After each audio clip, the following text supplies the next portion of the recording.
इस वीडियो में मैंने आपको क्लास 10th 2023 के एक पीवाईक्यू पेपर को, मैथ्स स्टैंडर्ड के पेपर को एक्सप्लेन करने की कोशिश की है।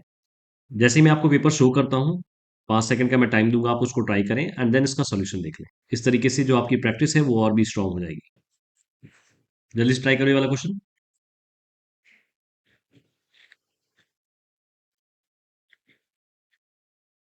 देखना बेटा, इजी से क्वेश्चन था ना। यहाँ पे देखो, तुमसे पूछा गया क्या, आइडेंटिटी के बारे में पूछा गया। Which of the following is true for the values, जहां पे थीटा जो है ना वो ग्रेटर और इक्वल्स टू 0 डिग्री है एंड लेस और इक्वल्स टू 90 डिग्री। इसके मतलब क्या, कि हम लोग के पास एक राइट एंगल की बात की जा रही है ना। राइट एंगल में कोई थीटा ऐसा है जिसकी वैल्यू 0 से बड़ी है और 90 से छोटी है। इसका मतलब क्या, कि ये जो एंगल है वो 90 के साथ वाला एंगल नहीं है। और जो आपका ट्रायंगल है वो कैसा, राइट एंगल ट्रायंगल है। तो उसके बेसिस पे देखो, आइडेंटिटी मुझे मैच करनी थी, और सबसे बढ़िया आइडेंटिटी कौन सी है, ये वाली मैच होती हुई मिल जाएगी मुझे, है ना। क्योंकि अगर मैं इसको सॉल्व करूंगा तो ये आइडेंटिटी कहीं से मैच होती नहीं है। अपने पास जो तीन आइडेंटिटी कौन कौन सी हैं, देखो, sine square theta plus cos square theta equal to 1, ये फर्स्ट आइडेंटिटी। सेकंड कौन सी थी, 1 + tan square theta equal to क्या, सेक स्क्वायर थीटा। और थर्ड थी क्या, 1 + cot square theta is equal to cosec square theta. ठीक है।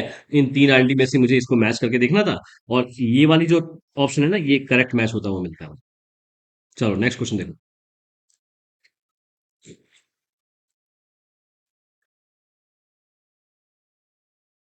चलो देखो कैसे करना था। ये मेरे पास k+2, ये फर्स्ट टर्म हो गया, है ना। और k 4k-6 सेकेंड टर्म, और ये थर्ड टर्म हो गया। मुझे फाइंड करना है k की वैल्यू, क्योंकि ये तीनों टर्म किस में है, एपी में है। इसकी वजह से मुझे पता है क्या, कि A2 - A1 डेफिनेटली बराबर होंगे किसके, A3 - A2 के। अपने पास A1 की वैल्यू ये है k+2, है ना। क्या है A1, k+2। और A2 क्या है, 4k-6। और A3 क्या है, 3k-2। वैल्यू पुट करके सॉल्व कर लो, आंसर आ जाएगा, है ना। देखो कैसे आएगा। मैं यहाँ पे A1 की वैल्यू कितनी हो जाएगी, इसको यहाँ नहीं रखते हैं, ऐसा ना। बात समझ गई। A2 की वैल्यू कितनी है, 4k-6, और minus of k+2 equal to A3 की वैल्यू कितनी, 3k-2, और माइनस ऑफ A2 की वैल्यू कितनी, 4k-6। इसे सॉल्व कर ले भाई। 4k-6, और इसको सॉल्व करेंगे तो कितना, -2 इक्वल टू 3k-2, और माइनस का 4k+6। इसे सॉल्व करेंगे कितना आएगा, देखो ये हो जाएगा 3k, और ये हो जाएगा -8, और इक्वल टू कितना, देखो 3k से 3k कट जाएगा, इसको मैं ऐसे लिख रहने देता हूँ ना, माइनस का और ये प्लस का कितना हो जाएगा, 4, और माइनस का 4k। ठीक है, ये वैल्यू कैंसिल आउट हो जाएगी। इसको चले जाएंगे, कितना हो जाएगा, माइनस का 12 इक्वल टू माइनस का 4k, ये से ये कैंसिल आउट, और 4 इक्वल टू 3, तो कितनी आ जाएगी वैल्यू, 3 आ जाएगी। ठीक। नेक्स्ट देखो।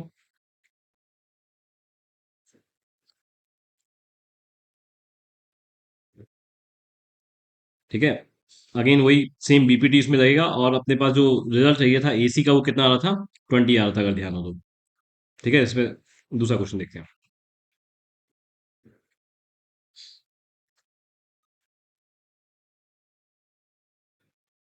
कंपोजिट नंबर का मतलब क्या, ऐसे नंबर जिनके दो से ज्यादा फैक्टर होते हैं।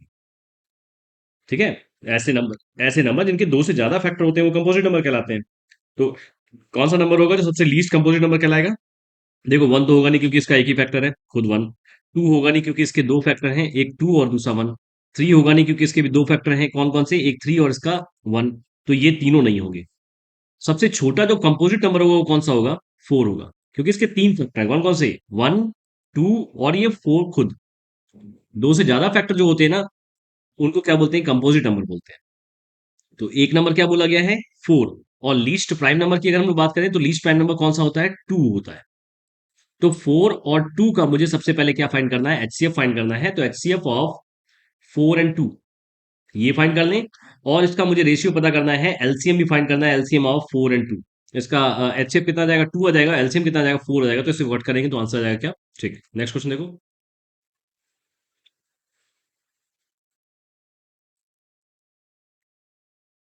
देखो इजी क्वेश्चन था ना। अ card is drawn from drawn at the random from इतना 52 कार्ड्स में से मुझे क्या करना है, नॉट एन एस का फाइंड करना है, प्रोबेबिलिटी फाइंड करनी है। अच्छा, बात समझना, मेरे पास चार पैटर्न है मेरे पास। एक क्या है, डायमंड है।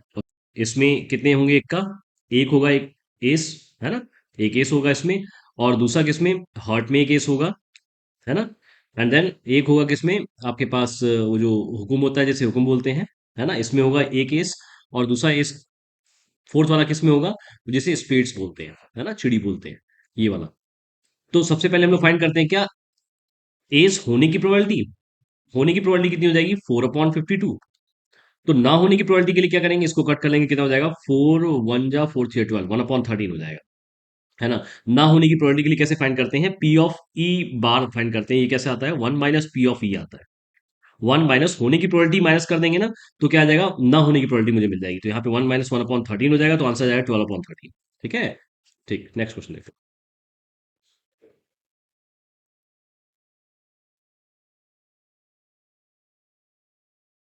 देखो सेम वही पैटर्न मुझे यूज करना है, कौन सा, सिमिलर ट्रायंगल वाला। अगर कोई दो ट्रायंगल सिमिलर होते हैं तो बोला जाता है क्या, कि इनके करस्पॉन्डिंग साइड का जो रेशियो होता है ना, वो सेम प्रोपोर्शन में होता है, और सारे के सारे एंगल कैसे होते हैं, इक्वल होते हैं। ठीक है। तो सेम टू सेम बस वही ध्यान रखना था बेटा ना, यहाँ पे मुझे साइड कैसी लेनी है, इन ट्रायंगल्स के बेसिस पे लेनी है, जैसे ट्रायंगल के नेम दिए हुए हैं उसी हिसाब से मुझे साइड को कंसिडर करना है। तो यहाँ पे एबीसी ट्रायंगल है ना, मुझे पूछा क्या गया है, एक्स की वैल्यू पूछी गई है, ये वाली वैल्यू। ठीक है। तो देखना मेरे पास अगर दोनों ट्रायंगल सिमिलर हैं, तो क्या करेंगे, ए बी डिवाइड बाई, यहाँ पे क्या आ जाएगा, Q P is equal to, अगर मैं इसी की बात करूं, है ना, इसकी बात करूं बी सी की, तो बी सी डिवाइड बाई क्या, पी आर, और क्या हो जाएगा, ए सी अपॉन में क्या, क्यू आर। इस तरीके से सारी वैल्यू पुट कर दें और फाइंड कर लेंगे हम लोग क्या, पी आर या आर पी। ठीक है। देखो कहां से वैल्यू मिल जाएगी मुझे, देखो क्या क्या दिया हुआ है, ए सी की वैल्यू दी हुई है, बी सी की वैल्यू दी हुई है, एंड देन क्यू आर की वैल्यू दी हुई है, बस यही रेशियो मुझे यूज कर लेना है, और आंसर जो आएगा वो कौन सा आ जाएगा, बी आ जाएगा। ठीक है। पुट करके देखना चाहें तो 5/पी आर की वैल्यू मान लेते हैं क्या, एक्स, और ए सी कितना है, 6/3। इसको सॉल्व कर लेंगे, कितना हो जाएगा, 2, और एक्स की वैल्यू कितनी हो जाएगी, 5/2, दैट इज 2.5। ठीक है। बहुत बढ़िया, नेक्स्ट क्वेश्चन देखो।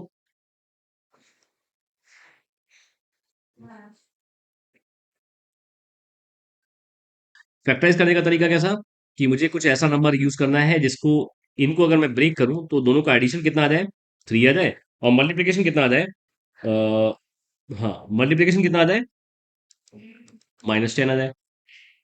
ठीक है। तो देखो अगर इसको सॉल्व करेंगे ना, तो आंसर सिंपली कैसा कर सकते थे, कि एक्स स्क्वायर, ऐसे अपने पास दो नंबर मिल जाएंगे, कौन कौन से, एक 5 मिल जाएगा और एक -2 मिल जाएगा। ठीक है। 5 और -2 के मल्टीप्लीकेशन से -10 भी आ जाएगा, और 5 और -2 से अपने पास 3 भी आ जाएगा। जिसको सॉल्व करेंगे तो कितना आ जाएगा, एक्स स्क्वायर प्लस का 5x माइनस का 2x और माइनस का 10 इक्वल टू 0। इसको सॉल्व करेंगे तो कितना हो जाएगा, एक्स कॉमन हो जाएगा, एक्स प्लस 5, और जो जैसा मैंने बताया था कि सेम ब्रैकेट को फिर से रिपीट कर लेते हैं, एक्स प्लस 5, और यहाँ पे इसको मैच कर लेते हैं, कितना आ जाएगा, -2 इक्वल टू 0। तो यहां से एक ब्रैकेट आ गया एक्स प्लस 5, और दूसरा ब्रैकेट क्या आ गया, x - 2 इक्वल टू 0।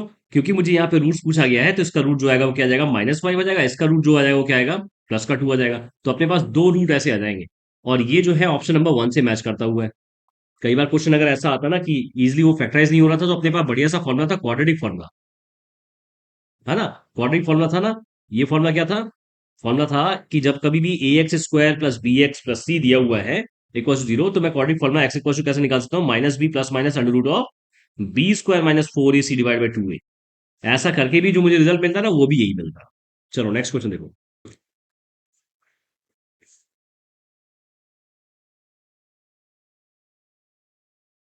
ध्यान समझना, if a pole 6 metre high, अगर कोई पोल है जिसकी हाइट कितनी दी हुई है, 6 मीटर दी हुई है, ये है क्या, पोल, कास्ट शैडो। देखो शैडो कास्ट करने की कहानी ये है कि ये शैडो या तो यहाँ पे कास्ट कर सकती है या फिर यहाँ कास्ट कर सकती है। जिस तरफ भी कास्ट कर रहे हैं इसका मतलब क्या, कि अपोजिट साइड पे क्या होगा, सन होगा। अगर मैं कास्ट करता हूँ शैडो यहाँ पे, तो इसका मतलब क्या है, कि सन कहाँ होगा, इस डायरेक्शन में कहीं होगा सन। ठीक है।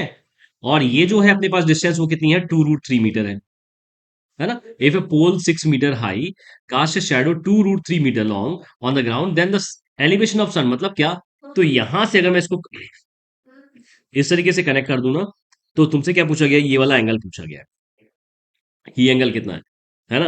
एप्लीकेशन ऑफ ट्रिग्नोमेट्री का यूज करके इजीली फाइंड कर सकते हैं। कैसे फाइंड करेंगे, सपोज मेरे पास ये क्या है, एबीसी है, और मुझे ये पता है कि अगर ये थीटा है तो ये बन जाएगा क्या, परपेंडिकुलर, ये होगा क्या, बेस, और ये हो जाएगा क्या, हाइपोटेनस।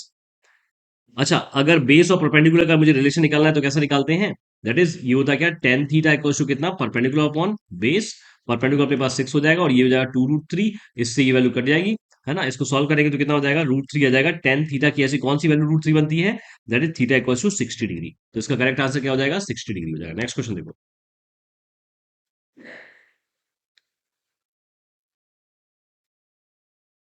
तो क्या फाइंड करना है?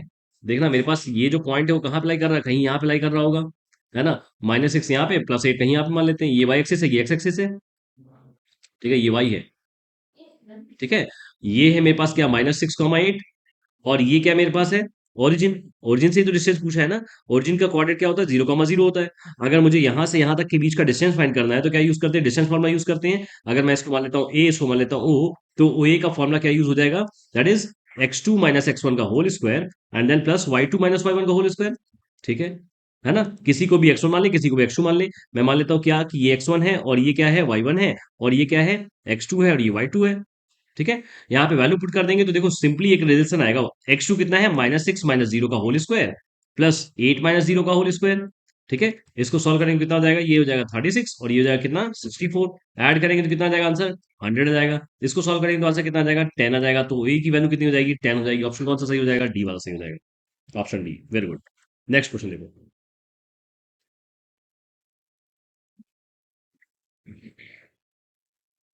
देखना, what is the area of semi circle. देखना डायमीटर मेरे पास सेमी सर्कल का क्या दिया हुआ है, डी दिया हुआ है। देन इसके बाद क्या, मुझे इसका एरिया पता है क्या होता है, πr² और डिवाइड बाई क्या, 2। इसको सॉल्व करेंगे तो कैसा आएगा, देखना। पाई तो एज इट इज, देखो पाई को चेंज इसलिए नहीं कर रहे क्योंकि अपने पास जो ऑप्शन है ना उसमें सब में पाई है, और सभी ऑप्शन में अपने पास डी और है। तो आर को डी के टर्म में चेंज कर लिया जाए। कैसा चेंज करते हैं, आर इज जो होता है वो क्या होता है, D/2 होता है, ठीक है। तो पाई इंटू यहाँ पे R² की जगह पे क्या रख देंगे, D/2 का होल स्क्वायर रख देंगे, डिवाइड बाई 2 हो जाएगा। इसको सॉल्व करेंगे तो कितना आ जाएगा, दैट इज πd² ये 2 का स्क्वायर 4, और ये 4 इंटू 2 कितना हो जाएगा, 8 हो जाएगा। 8 हो जाएगा, तो ऑप्शन नंबर सी करेक्ट हो जाएगा। ठीक, नेक्स्ट क्वेश्चन देखो।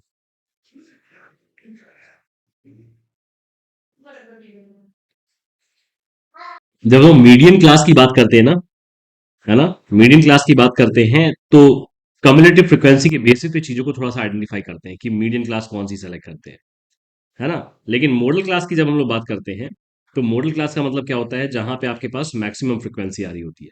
तो मॉडल क्लास तो क्लियर था, क्या, lower limit of model class. ये मॉडल क्लास तो क्लियर था। मॉडल क्लास जो था वो कितना हो जाएगा, लोअर लिमिट कितनी हो जाएगी मॉडल क्लास की, देखो मैक्सिमम फ्रीक्वेंसी कितनी आ रही है, 20 आ रही है। इस मैक्सिमम फ्रीक्वेंसी पे लोअर लिमिट कितनी हो जाएगी, 15। तो इसका आंसर क्या आ जाएगा, 15 आ जाएगा। मैं किसकी बात कर रहा हूँ, मॉडल क्लास की बात कर रहा हूँ, ठीक है। मीडियन क्लास की अगर हम लोग बात करें तो मीडियन क्लास फाइंड करने के लिए मुझे कम्युलेटिव फ्रीक्वेंसी की जरूरत होती है। इसको कैसे बनाते हैं उसको समझना, 0 to 5, 5 to 10, ठीक है, 10 to 15, 15 to 20, 20 to 25। फ्रीक्वेंसी अपने पास दी हुई है, ये कितनी है, 10, 15, 12, 29। कम्युलेटिव फ्रीक्वेंसी का ध्यान हो तो कुछ इस तरीके से बनाई जाती थी। जो फ्रीक्वेंसी है सबसे पहला वाला टर्म तो एज इट इज रहता था, इसके बाद इन दोनों को ऐड कर देते थे और रिजल्ट लिखते थे कहाँ पे, यहाँ पे 25 आ जाएगा। इनको ऐड करेंगे तो कितना हो जाएगा, दैट इज 37 हो जाएगा। इसको ऐड कर देंगे, यहाँ पे लिखेंगे। इसको इसके साथ ऐड करेंगे, लिखेंगे कहाँ पे, यहाँ पे, तो कितना हो जाएगा, 57 हो जाएगा। इन दोनों को ऐड करेंगे तो कहाँ पे लिखेंगे, यहाँ पे लिखेंगे, ठीक है। ये हो जाएगा कितना, 66, ठीक है। तो यहाँ पे जो हम लोग देखते थे ना कि जो मैक्सिमम फ्रिक्वेंसी थी इससे ये जो कम्युलेटिव फ्रिक्वेंसी आ रही थी, ये किसकी हेल्प से आ रही थी, इसकी वजह से आ रही थी, ये कम्युलेटिव फ्रिक्वेंसी होती थी। तो मीडियन क्लास में बेटा जो कम्युलेटिव फ्रिक्वेंसी जैसे हम लोग मानते थे ना, उसके रिस्पेक्ट में जो बनता था साइज, है ना, ये जो क्लास बनता था, ये क्लास इंटरवल बनता था, उसमें ये वैल्यू होती थी क्या, लोअर लिमिट, ठीक है।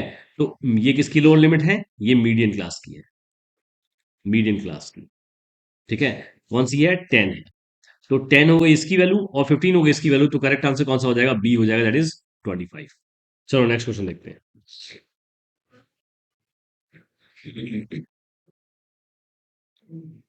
The length of tangent drawn to a circle of radius 9 centimetre, है ना। क्या है, एक सर्किल है जिसका रेडियस कितना है, 9 सेंटीमीटर है, ठीक है, 9 सेंटीमीटर है, ठीक। The length of the tangent की बात की गई है, length of the tangent drawn to a circle of radius from a point 41 centimetre from the radius, है ना। तुमसे लेंथ ऑफ टेंजेंट का तो इंफॉर्मेशन पूछा गया है, एक तो लेंथ ऑफ टेंजेंट का मतलब क्या, ये टेंजेंट की वैल्यू पूछी गई है ना। और ये जो डिस्टेंस दी हुई है ना 41 सेंटीमीटर, वो सेंटर से लेकर इस लेंथ ऑफ टेंजेंट की इस एक्सटर्नल पॉइंट तक की डिस्टेंस दी हुई है, कितनी, 41 सेंटीमीटर। इजी हम लोग फाइंड कर सकते थे इसे, है कि नहीं। कौन सा सही हो जाएगा, कैसा देखो ये हो जाएगा 90 डिग्री, क्योंकि मुझे पता है कि अगर टेंजेंट से किसी भी सेंटर के सर्किल के सेंटर को कनेक्ट करते हैं तो वो हमेशा 90 डिग्री पे ही एंगल बनाता है। ये मेरे पास ओ है, ये मेरे पास ए है, ये मेरे पास बी है। इजिली हम लोग फाइंड कर लेंगे बाय यूजिंग पाइथागोरस थ्योरम। और पाइथागोरस थ्योरम का यूज करके हम लोग ए बी की वैल्यू जो फाइंड करेंगे ना, वो कुछ इस तरीके से फाइंड करेंगे कि A B is equal to कितना, अंडर रूट ऑफ हाइपोटेनस का स्क्वायर दैट इज 41 का स्क्वायर और माइनस 9 का स्क्वायर। ठीक है, 41 का स्क्वायर कितना हो जाएगा, कितना, 41 क्रॉस 416 कितना, 1861 कुछ इतना। ठीक है, तो अंडर रूट लिखेंगे यहाँ पे 41 का स्क्वायर 1681 और माइनस 9 का स्क्वायर कितना हो जाएगा बेटा, 81 हो जाएगा। सब्ट्रैक्ट करेंगे कितना आ जाएगा, 16800, 1600 आ जाएगा। ठीक है, 1600 आ जाएगा और ये किसकी वैल्यू है, ए बी की वैल्यू है, और ए बी जो आ जाएगा वो कितना आ जाएगा, 40 सेंटीमीटर आ जाएगा। ठीक है, तो ऑप्शन ए करेक्ट हो जाएगा। चलो नेक्स्ट क्वेश्चन देखते हैं।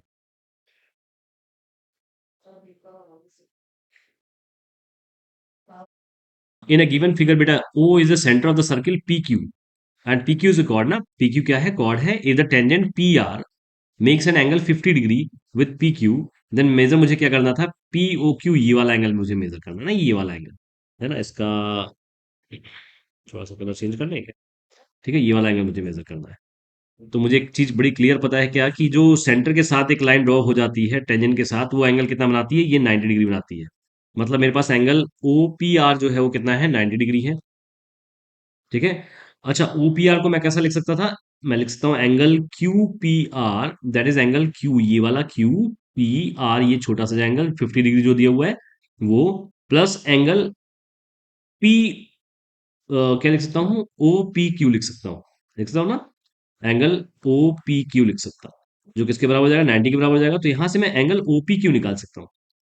ओ पी क्यू कितना हो जाएगा, एंगल ओपी की हो जाएगा 90 और ये -50, क्योंकि इसकी वैल्यू अपने पास गिवन दे रखी है 50, है ना। तो एंगल ओपी क्यू जो हो जाएगा वो कितना आ जाएगा, 40 डिग्री आ जाएगा।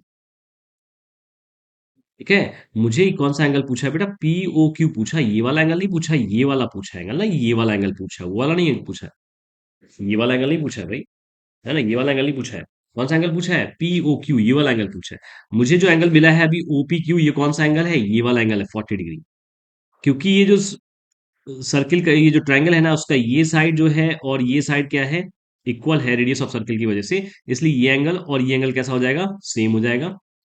तो ये एंगल 40 और ये भी एंगल 40, तो ये बचा हुआ एंगल कितना हो जाएगा, देखो यहाँ पे angle sum property of triangle लगा सकते हैं। तो 40 प्लस 40 और plus angle O is equal to कितना, 180 degree, because of angle sum property of triangle. तो एंगल ओ यहाँ से कितना आ जाएगा, 180 माइनस 80, आंसर आ जाएगा 100 डिग्री। ठीक है, करेक्ट आंसर कौन सा होगा, ऑप्शन सी हो जाएगा। ऑप्शन सी ना, वेरी गुड। नेक्स्ट क्वेश्चन देखिए।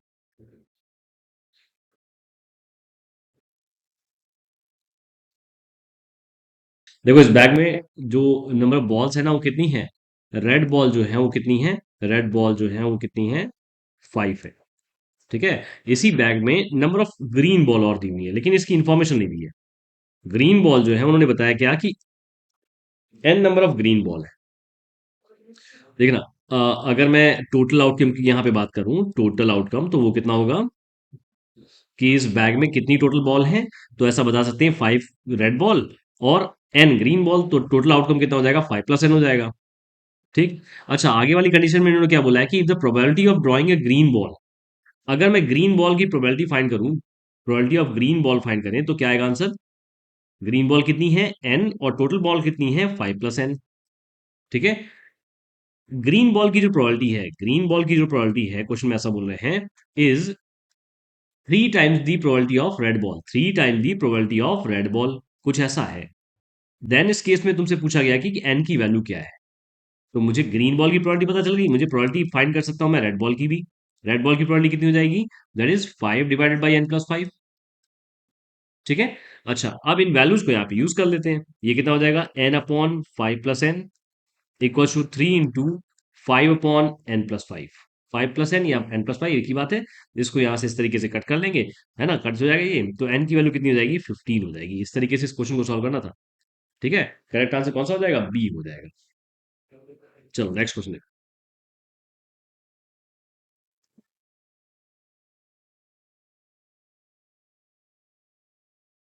If alpha and beta are zeros of polynomial x square minus 1, then the value of alpha plus beta is. मेरे पास एक पॉलिनोमियल है क्या, एक्स स्क्वायर माइनस वन, इसके मुझे जीरोस पहले find कर लेने हैं। तो जीरोस कैसे फाइंड करेंगे, इक्वेट कर देंगे इसको जीरो के। ए स्क्वायर माइनस बी स्क्वायर का फॉर्मूला यहाँ पे यूज कर लेंगे, तो क्या हो जाएगा ए प्लस बी और ए माइनस बी इक्वल टू कितना, जीरो। यहां से दो अपने पास जीरोस आ जाएंगे, जिसको एक को अल्फा नाम दे देते हैं। इससे अल्फा आ जाएगा क्या, माइनस वन, और इससे आ जाएगा क्या, beta, that is plus one. हम लोगों ने क्वेश्चन में क्या पूछा गया कि अल्फा प्लस बीटा की वैल्यू कितनी है, तो अल्फा की वैल्यू माइनस वन और बीटा की वैल्यू कितनी, प्लस वन, इक्वल टू कितना आ जाएगा, आंसर जीरो आ जाएगा, डी ऑप्शन करेक्ट हो जाएगा। ठीक है। देन नेक्स्ट क्वेश्चन देखो।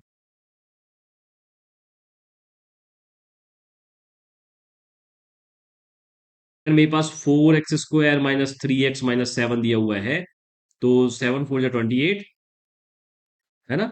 इसका यूज करके हम लोग वन अपॉन अल्फा, अच्छा या ये नहीं कर सकते, हम लोग क्या फाइंड करने वाले हैं, one upon alpha plus one upon beta का फॉर्मूला वैल्यू फाइंड करने वाले हैं ना।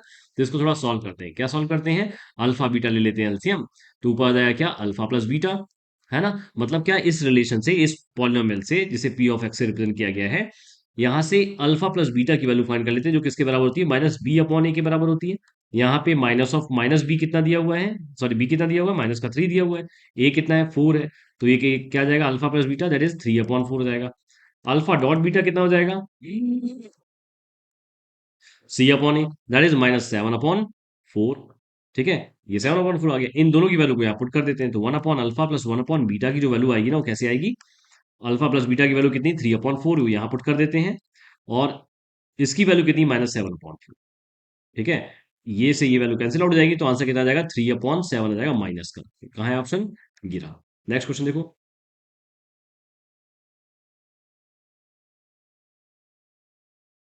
ये इंटरसेक्ट करती है कि नहीं करती है, इसको मुझे चेक करना है। तो टू एक्स, पहले इसको अरेंज कर लेते हैं किसके फॉर्म में, a one x plus b one y plus c one equal to zero.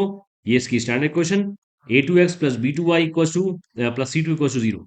ठीक है, तो मैं क्या करता हूँ, कोइंसिडेंट वाला आया था। ठीक है, चलो नेक्स्ट क्वेश्चन देखो।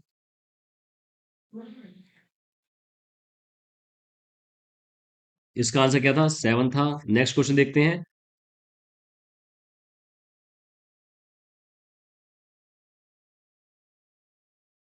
बेटा देखना, नेक्स्ट क्वेश्चन है एसएसएल रीजन का। यहाँ पे देखना ध्यान से। A b c are in A P if and only if two b equals to A plus c, ये assertion है। अच्छा, इसका मतलब क्या, कि अगर मेरे पास तीन टर्म है ए बी सी, अगर ये एपी में है तो इनके कॉमन डिफरेंस कैसे होंगे, सेम होंगे। बी माइनस ए जो होगा वो किसके बराबर होगा, सी माइनस बी के बराबर होगा। इसको अगर सॉल्व करेंगे तो रिजल्ट आ जाएगा आपका कितना, two b equal to A plus c. इसका मतलब क्या, कि जो आपका एसर्शन है ये तो करेक्ट है। अगर दूसरे की बात करें, sum of the first n odd natural numbers is n square, क्या एन ऑड नंबर के जो सम होते हैं वो एन स्क्वायर होते हैं, ये मुझे चेक करना है। तो सम का फॉर्मूला क्या होता है, S N equals to N upon two, two A plus N minus one into D, है ना। यहाँ पे n की वैल्यू एज इट इज रखनी है, टू इंटू ए की वैल्यू क्या हो जाएगी, वन हो जाएगी, and plus N minus one, d की वैल्यू कितनी हो जाएगी, three minus one that is two. इसे सॉल्व करेंगे, देखना कितना आएगा बेटा, n upon two and then ये two plus two n minus two. इससे ये वैल्यू कैंसिल आउट हो जाएगी, टू से टू कैंसिल आउट हो जाएगा, आंसर कितना आ जाएगा, एन स्क्वायर आएगा। इसका मतलब क्या, कि रीजन भी करेक्ट है, पर असर्शन और रीजन दोनों करेक्ट होने के बाद रीजन इज नॉट, जो होगा ना वो करेक्ट एक्सप्लेनेशन असर्शन का नहीं होगा। इसलिए अपने पास जो आंसर आएगा कौन सा करेक्ट होगा, बी ऑप्शन करेक्ट हो जाएगा इसके लिए। देन क्वेश्चन नंबर 20 अगर समझना, क्वेश्चन नंबर 20 बहुत इंपॉर्टेंट है।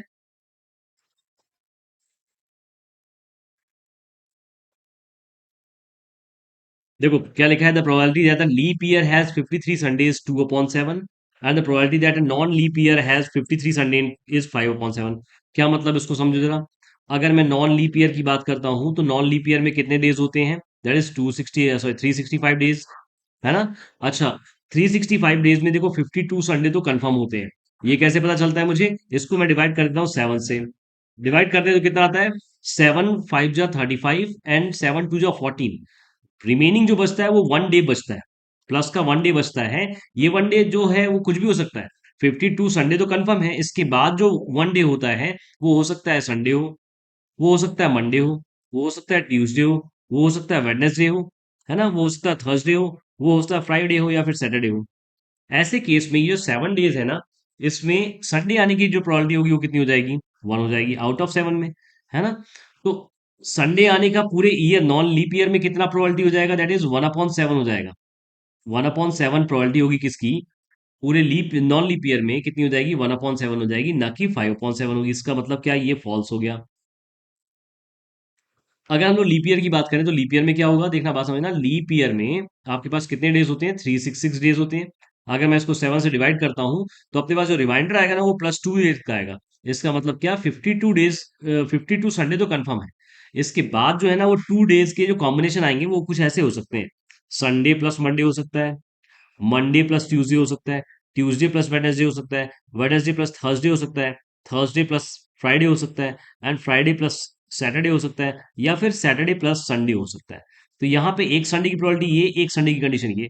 तो रिमेनिंग जो 7 डेज है ना, उसमें संडे आने की जो प्रोबेबिलिटी है वो कितनी बन जाती है? 2 बन जाती है। इसका मतलब क्या? कि लीप ईयर में जो संडे आने की प्रोबेबिलिटी है, 53 संडे आने की जो प्रोबेबिलिटी है वो कितनी है? 2/7 है।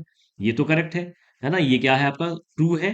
बट रीजन जो है यहाँ पे फॉल्स दिया हुआ है। तो ऑप्शन कौन सा करेक्ट हो जाएगा? सी वाला करेक्ट हो जाएगा। इस 20th क्वेश्चन के लिए सी वाला ऑप्शन करेक्ट माना जाएगा। ये वाला क्वेश्चन देखो, क्वेश्चन नंबर 21।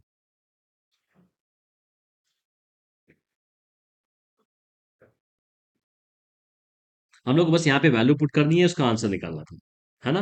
देखा ध्यान से। 5 डिवाइडेड बाई कॉट स्क्वायर 30, इसकी वैल्यू कितनी होती है? देखो, tan 30 की वैल्यू होती है 1/√3। तो कॉट 30 की कितनी हो जाएगी? √3। और √3 का यहाँ पे क्या चाहिए मुझे? स्क्वायर चाहिए। Plus 1/sin²60। sin 60 की वैल्यू √3/2, 2 का whole square. And then minus cot square 45 की वैल्यू कितनी? 1 का स्क्वायर 1 हो जाएगा। And plus 2 into sine square 90 की वैल्यू कितनी? 1। इसे सॉल्व कर ले भाई, है ना? देखना कितना आ जाएगा बेटा। 5/3 प्लस इसको सॉल्व करेंगे कितना हो जाएगा? ये 2 टू द 4 ऊपर चला जाएगा, और नीचे वाला टर्म जो होगा वो 3 होगा। 21 आ रहा है इसका आंसर। चलो चेक करते हैं। 1+2, है ना? इसको सॉल्व करेंगे कितना हो जाएगा? 5+9, 3+1, और ये +1 है ना, ये +1 है। और 3 3 9, 3+1 4 हो जाएगा। हाँ, नेक्स्ट वाला ट्राई करो, बी वाला।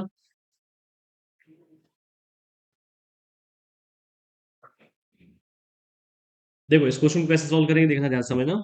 If theta is an acute angle and sine theta equals to cos theta, find the value of tan square theta plus cot square theta -2। तो यहाँ पे क्या करना था?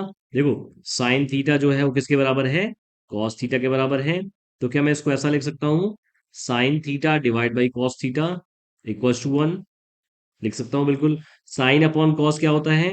tan थीटा होता है। तो tan थीटा की वैल्यू मेरे पास कितनी आ गई? 1 आ गई। ठीक है। अच्छा, अगर tan थीटा की वैल्यू 1 है तो बताओ कि cot थीटा की वैल्यू कितनी होगी? ये भी 1 होगी, क्योंकि एक दूसरे के रेसिप्रोकल होते हैं, और 1 है tan थीटा, तो उसका रेसिप्रोकल भी कितना हो जाएगा? 1 हो जाएगा। इन्हीं वैल्यूज को उठा के पुट कर देना है कहाँ पे? इस रिलेशन पे। वो रिलेशन क्या है? tan² theta plus cot² theta -2। ठीक है। इसमें वैल्यू पुट कर देते हैं। कितना हो जाएगा? tan² थीटा 1 का स्क्वायर प्लस 1 का स्क्वायर -2। 2 - 2 इक्वल टू कितना आ जाएगा? 0 आ जाएगा। इसका आंसर कितना आ जाएगा? 0 आ जाएगा। ठीक है, नेक्स्ट क्वेश्चन देखते हैं।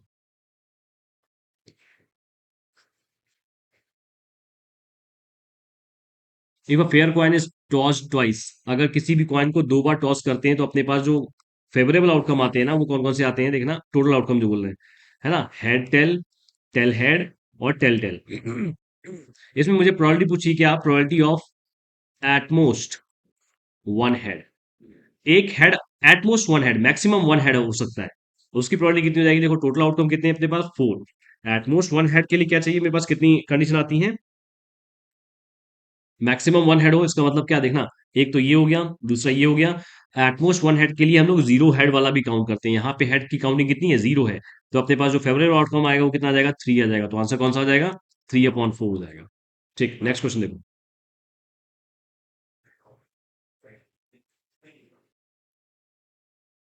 देखो, इस क्वेश्चन को कैसे सॉल्व करना था। यहाँ पे अपने पास दो नंबर है ना, इसमें से एक नंबर को, है ना, अपने पास दो नंबर के रेशियो दिए हुए हैं। तो यहाँ पे कंसिडर करते हैं क्या? Let the one number be, one number be X, है ना? Let the number one number be 2x consider कर लेते हैं। और अदर नंबर कौन सा हो जाएगा? अदर नंबर B3 है। ठीक है। बात समझना, जब कभी भी हम लोग किसी भी दो नंबर के एचसीएफ को फाइंड करते हैं, जैसे 2x और 3x, कि एचसीएफ को फाइंड करना है, इसका मतलब ये 2x कैसा है, 2 क्रॉस x है, और ये 3x कैसा है, 3 क्रॉस x है। तो यहाँ पे जो एचसीएफ आ जाएगा वो कितना आ जाएगा, एचसीएफ आ जाएगा वो कितना आ जाएगा, x आ जाएगा। ठीक है। अच्छा, और बात समझना, एक अपने पास एक्सप्रेशन पता होता है क्या, कि multiply of two numbers equals to LCM into HCF, यही होता है। यहाँ पे अपने पास दो नंबर है, वो कौन कौन से, एक 2x है, दूसरा कैसा है, 3x है। 2x क्रॉस 3x, एलसीएम मेरे पास 180 दिया हुआ है। एचसीएफ हम लोगों ने फाइंड कर लिया, क्या कॉमन होने की वजह से x हो गया, x से ये x कैंसिल आउट हो जाएगा। और यहाँ पे कितना हो जाएगा, 6x इक्वल टू कितना, 180 डिग्री, सॉरी 180, और x की वैल्यू यहाँ पे कितनी आ जाएगी, 30 आ जाएगी। इसका मतलब ये x जो था वो क्या था, एचसीएफ था। तो इस क्वेश्चन के आंसर के लिए जो एचसीएफ आएगा वो कितना आ जाएगा, 30 आ जाएगा।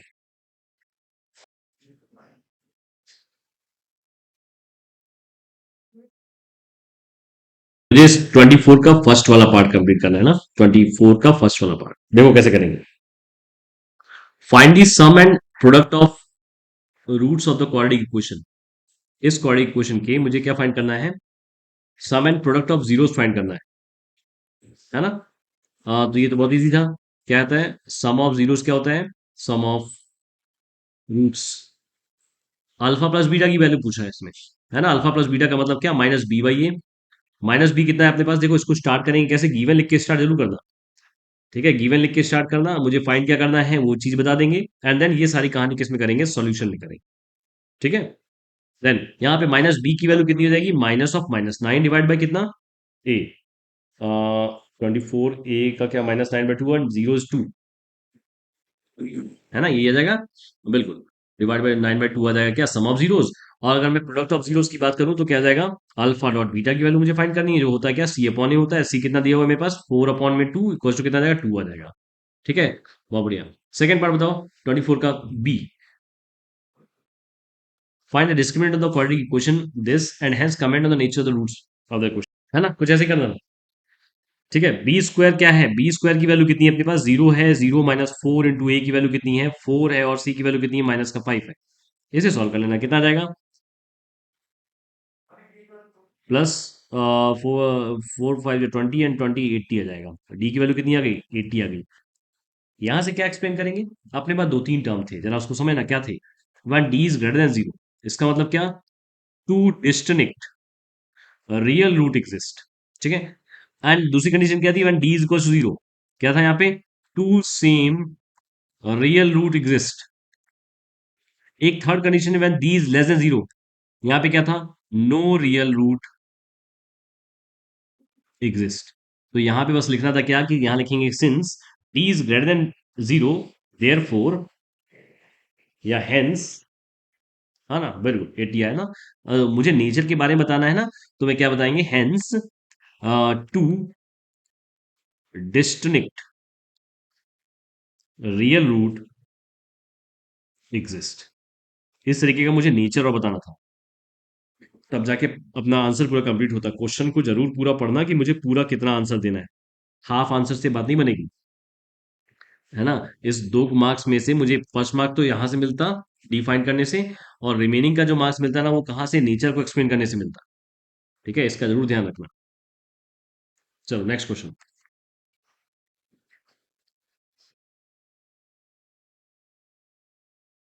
ठीक है, कुछ इस तरीके का आंसर आएगा। आज यहीं तक रहने देते हैं, ठीक है।